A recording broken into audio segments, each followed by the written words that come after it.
der Stadt Auto fahren? Komm jetzt. Oh, Scheiße. Hat sie einen Blitzer? Würde ich einen Blitz werden? Gibt der Kaffee das, hä? Freudenstränen, nein. Nur mit dem Biobike. Alle anderen beschissen da mit dem Elektro, nein. Das brauchst du. 50! Weißt du, wie der kostet? Hä? Das ist eine halbe Zürcher Miete. Das ist die grösste Frechheit hier, oder? Ich kann einfach so von meinen Problemen wegfahren, weißt du? Joggen hat mir nicht gelenkt.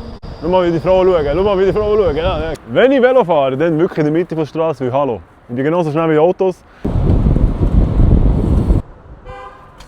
Hey! Ja, Velofahren ist halt schon etwas, was ich schon lange mache. Komm, ein Ständer erst, wenn sie keinen Ständer braucht, oder bei der roten Ampel. Wenn sie 15 Sekunden mindestens an der roten Ampel hängen kann, dann weiss ich, sie ist die richtige. Oh, jetzt. Achtung, Achtung! Hey, oh, das sehe ich nochmal, es ist rot. Schon wieder, ey. Das passiert mir 3 Mal in der Woche. Schau, Freiheit, kann ich auch. Nein, kann ich nicht. Hey, hallo! Scheiß Autofahrer. So satt von denen. Oh, für die würde ich fast wieder anfangen Auto fahren im Fall. Da will ich anketten. Für die würde ich ein Tandem kaufen. Hast du Strava?